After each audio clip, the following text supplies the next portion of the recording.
Assalamualaikum warahmatullahi wabarakatuh. Kembali lagi di channel Pecinta Para Wali. Syekh Ahmad Ar-Rifai. Beliau adalah salah seorang wali kutub yang terkenal kebesarannya. Salah seorang keponakannya yang bernama Abul Hasan pernah bercerita, pada suatu hari ketika aku sedang duduk dekat pintu kamar tempat pamanku Sayyid Ahmad bin Rifai berkholwat, tiba-tiba aku mendengar ada suara orang bercakap-cakap. Padahal setahuku tidak seorang pun yang berada dalam kamar tersebut selain pamanku seorang diri. Setelah lama bercakap-cakap dengan pamanku, kemudian kulihat ada seorang laki-laki keluar dari tembok kamar itu dan terbang di udara seperti kilat. Kemudian aku bertanya pada pamanku, siapakah gerangan orang itu? Jawab pamanku, adakah kamu melihatnya? Jawabku, ya, aku melihatnya. Kata pamanku selanjutnya, orang itu adalah salah seorang wali yang ditugaskan oleh Allah untuk menjaga lautan. Syekh Umar pernah bercerita, di suatu malam ketika murid-murid Sayyid Ahmad Rifai hendak bangun untuk bersalat tahajud, mereka tidak tahu bahwa di balik tabir itu ada seorang anak kecil tidur, sehingga anak itu mati terinjak oleh kaki mereka. Ketika pelayan Sayyid Ahmad hendak menyingkapkan tabir di pagi harinya, ia terkejut melihat anak kecil itu mukanya babak belur dan sudah tidak bernyawa lagi. Kemudian aku pergi melaporkan kejadian tersebut pada Sayyid Ahmad bin Rifai yang kebetulan ada di tempat itu. Mendengar kisah yang kusampaikan itu, Sayyid Ahmad sangat susah sekali. Beliau segera menuju ke tempat kejadian. Sesampainya beliau menghamparkan kain dan bersalat di atasnya sambil berdoa. Setelah itu beliau memanggil anak kecil yang telah mati itu dengan sebutan namanya. Wahai anak, bangkitlah kamu dan bersalatlah. Dengan izin Allah, anak kecil itu hidup kembali dan menyahuti panggilan Sayyid Ahmad bin Rifai. Kemudian anak itu bangkit dan bersolat. Kemudian Sayyid Ahmad bin Rifai mendekatku dan berkata, demi Allah, janganlah kamu ceritakan kejadian tersebut kepada seseorang pun. Imam Al-Yafi pernah menyebutkan dalam kitab Raudhu Rayahin bahwasanya Syekh Jamaluddin, salah seorang teman dekat Sayyid Ahmad bin Rifai yang tinggal di kota Uwainah, di kota tersebut ada sebuah kebun milik Syekh Ismail bin Abdul Mun'aim. Sedangkan Syekh Jamaluddin butuh sekali dengan tanah tersebut. Berkali-kali ia bermaksud membelinya dari Syekh Ismail, namun selalu ditolaknya. Pada suatu hari ia pergi menemui Sayyid Ahmad bin Rifai, minta tolong kiranya dapat dijadikan sebagai perantara untuk membeli kebun tersebut dari Syekh Ismail. Atas permintaan itu, Sayyid Ahmad dan Syekh Jamaluddin pergi menemui Syekh Ismail untuk membujuknya kiranya ia mau menjual. Kata Syekh Ismail, wahai Sayyidi, jika engkau hendak membelinya, berapakah aku akan menjualnya? Jawab Sayyid Ahmad, katakan saja berapa kamu mau, akan kubayar harganya. Jawab Syekh Ismail, aku setuju menjualnya jika engkau bersedia membayarnya dengan sebuah istana dalam surga.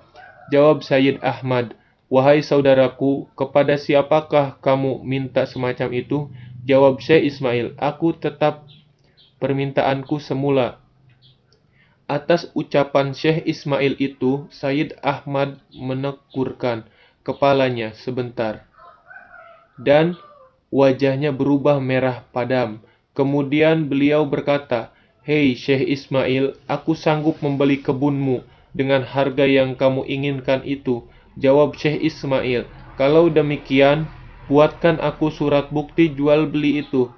Sayyid segera menulis surat jual beli itu dalam sebuah kertas yang berisi Bismillahirrahmanirrahim.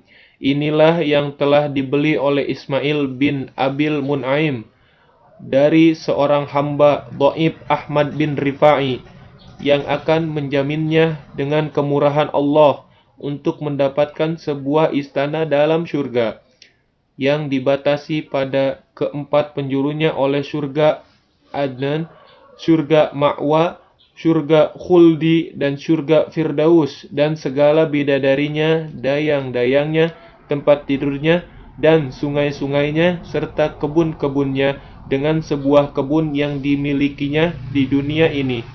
Dan Allah adalah sebaik-baik saksi. Surat tersebut segera diberikan kepada Syekh Ismail yang telah sepakat dengan jual beli kebunnya itu. Syekh Ismail segera menyuruh putra-putranya yang sedang bekerja di kebun itu untuk meninggalkannya. Pada mulanya putra-putranya itu terperanjat dan tidak setuju jika kebun itu dijual. Walau Syekh Ismail menunjukkan surat jual beli itu kepada mereka, namun mereka tetap saja tidak setuju adanya jual beli semacam itu, kecuali jika mereka termasuk orang-orang yang bersandil dalam isi surat tersebut. Setelah disepakati oleh Syekh Ismail, dengan senang hati mereka meninggalkan kebun yang telah dibeli oleh Sayyid Ahmad bin Rifa'i. Sebelum wafatnya, Syekh Ismail pernah berwasiat pada putra-putranya bahwasanya jika ia meninggal, hendaknya surat jual beli itu dimasukkan ke dalam kafannya. Surat wasiat itu dijalankan oleh putra-putranya. Sebelum dikubur, surat jual beli tersebut dimasukkan ke dalam kafan Syekh Ismail. Setelah dikuburkan, pada keesokan harinya di atas kubur Syekh Ismail ada tersembul tulisan yang berbunyi, "Kami telah mendapatkan apa yang telah dijanjikan oleh Tuhan kami, itu benar." Dikisahkan pula ketika Sayyid Ahmad bin Rifa'i sedang berziarah ke makom Rasulullah di Madinah. Beliau membacakan suatu syair yang isinya menyatakan kerinduannya kepada Rasulullah Sallallahu Alaihi Wasallam dan ia mohon agar rindunya itu disambut oleh Rasulullah. Dengan izin Allah, tiba-tiba muncullah tangan kanan Rasulullah dari dalam kuburnya, sehingga dapat dicium oleh Sayyid Ahmad bin Rifa'i.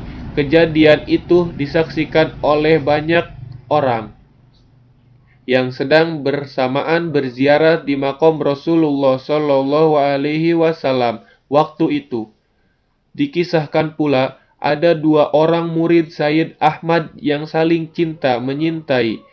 Keduanya pergi beribadah di tengah padang pasir dengan harapan kalau dituruni sebuah surat dari langit yang menyatakan keduanya dibebaskan dari siksaan api neraka.